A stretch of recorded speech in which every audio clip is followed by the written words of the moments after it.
आज तक रेडियो सुनता है सारा जहां। ज्ञान ध्यान।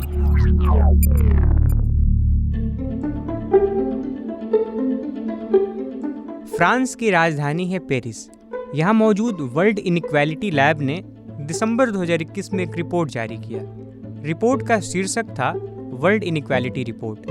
ये समझने की कोशिश थी इसके जरिए कि दुनिया में असमानता किस कदर बढ़ती जा रही है। भारत की बात बताते हैं आपको। रिपोर्ट में भारत के लिहाज से ये कहा गया कि यहाँ के जो टॉप 10% अमीर हैं, इन लोगों ने 2021 में करीब 12 लाख रुपए करोड़ की ऑन एन एवरेज कमाई की। दूसरी ओर जो 50% गरीब आबादी है, उसकी औसत आय इसी साल महज 54,000 रुपये रही। ये 20 गुना से अधिक की चौड़ी खाई थी अमीर और गरीब की औसत कमाई के बीच में। मतलब ये कि कुछ लोग जो हैं, उनका लगातार देश के रिसोर्सेज पर, उससे होने वाली कमाई पर कब्जा होता जा रहा है। ये तो भारत की बात हुई, लेकिन कुछ मुल्क ऐसे भी हैं जहां न सिर्फ संसाधन बल्कि सत्ता तक में कुछ खास वर्ग का, कुछ खास लोगों का कब्जा हो जाता है। गनीमत जानिए कि हम सभी इन आशंकाओं से बहुत दूर हैं, लेकिन रूस की आलोचना बार बार इस बिंदु पर होती रहती है कि यहाँ एक कुलीन वर्ग है, एक अति धनाढ्य तबका है जिसका रूस के संसाधन, सत्ता पर कब्जा हो चुका है। नमस्ते, ज्ञान ध्यान है ये। मैं हूँ शुभम तिवारी और आज बात इसी कुलीन तबके की जिसे ओलिगार्क कहते हैं। रूस यूक्रेन में जारी संघर्ष के बीच आपने इस शब्द की खूब चर्चा सुनी होगी। पश्चिम के मुल्क, खासकर अमेरिका ने जो प्रतिबंध लगाए रूस पर, उसका एक बड़ा हिस्सा रूसी राष्ट्रपति पुतिन और उनके ओलिगार्क पर था। ओलिगार्क दरअसल एक फॉर्म ऑफ गवर्नमेंट ओलिगार्की से जुड़ा है।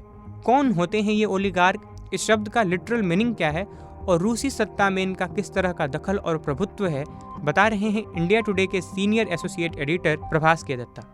ओलिगार्की एक फॉर्म ऑफ गवर्नेंस है। जब आप पॉलिटिकल साइंस पढ़ें या हिस्ट्री पढ़ें तो जो शुरुआती गवर्नमेंट का फॉर्म बना दुनिया में बहुत पुराने वक्त में जिस तरह की होती थी कि ट्राइबल कम्युनिटीज अपने कुछ लोगों को चुन लेती थी और वो कहती थी कि आप हमारे जो जरूरतें हैं उनका ध्यान रखें। तो ये बिल्कुल प्रिमिटिव फॉर्म ऑफ ओलिगार्की थी, जहां जो रूलर्स थे, जो लोग ये चुने जाते थे, एक जो पैनल कह लीजिए, ग्रुप कह लीजिए, कमेटी कह लीजिए या गवर्नमेंट कह लीजिए, ये लोग थे आपस में सब इक्वल थे। रूलर ही कह सकते हैं, सारे के सारे लोग शासक थे।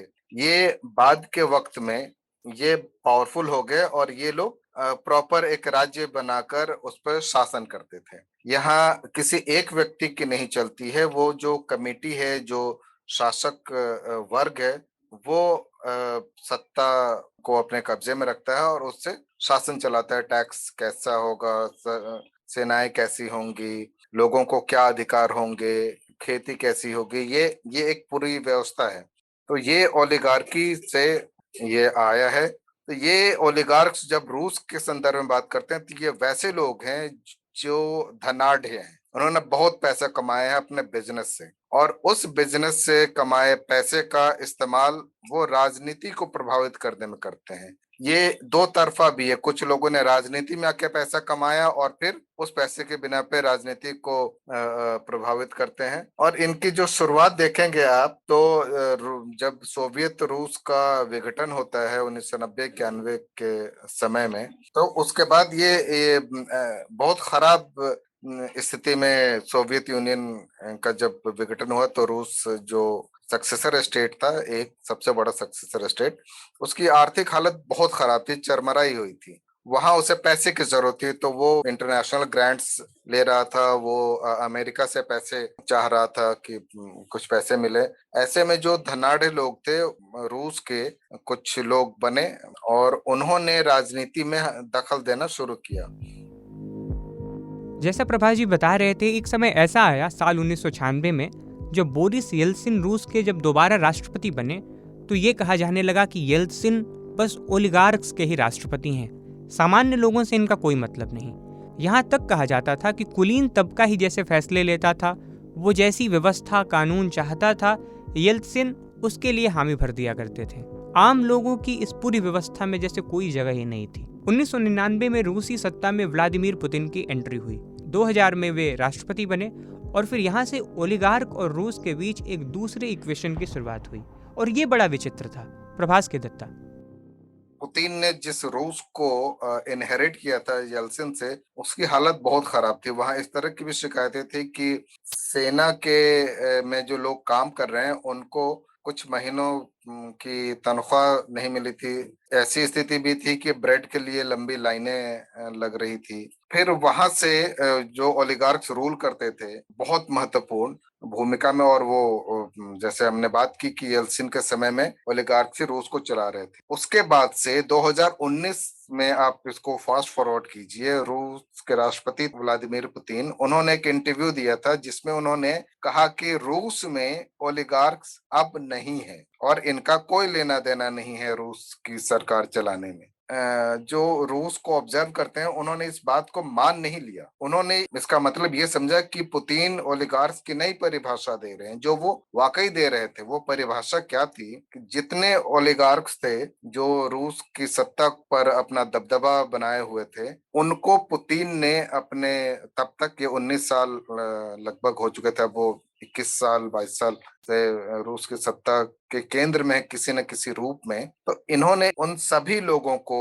जो अपने फायदे के लिए राजनीति का इस्तेमाल कर रहे थे और पुतिन की नीतियों का या उनकी जो आइडियोलॉजी है उसके खिलाफ थे या उससे असहमत थे, उन सबके खिलाफ पुतिन ने सख्त कार्रवाई की। किन्हीं के खिलाफ करप्शन के नाम पर, किन्हीं के खिलाफ एंटी नेशनल एक्टिविटीज में शामिल होने के नाम पर, और धीरे धीरे ऐसा हो गया कि सिर्फ वो लोग ही बचे रूस में, ओलिगार्क्स में, वो ही बड़े बिजनेसमैन बचे जो पुतिन की नीतियों से सहमत थे और पुतिन के लिए काम करते थे। तो इस तरह से पुतिन ने एक कुलीन तबके को खत्म तो किया, लेकिन उसी के सामने एक दूसरा धनाढ्य वर्ग खड़ा कर दिया जो इनके इंटरेस्ट और पॉलिसीज के अनुकूल था। इस तरह से हुआ ये कि येल्सिन के वक्त में ये आरोप था कि जो रूस के राष्ट्रपति हैं वो ओलिगार्क्स के लिए काम करते हैं। तो पुतिन ने ये कर दिया कि अब जो ओलिगार्क्स थे वे रूसी राष्ट्रपति के लिए काम करने लगे। तो इस तरह से जो मौजूदा रूसी राष्ट्रपति हैं व्लादिमीर पुतिन, उन्होंने इस तरह का एक अजीबो गरीब स्वांग रचा और जानकार बताते हैं कि आज पुतिन इसी की वजह से इतने ताकतवर भी हैं। तो ये था ज्ञान ध्यान का आज का हमारा अंक। कोई और विषय हो जिस पर आप ज्ञान ध्यान चाहते हो तो हमें लिख भेजिए। पता वही है radio@aajtak.com। फिलहाल इस पॉडकास्ट में इतना ही। आप सुनते रहिए आज तक रेडियो। नमस्कार।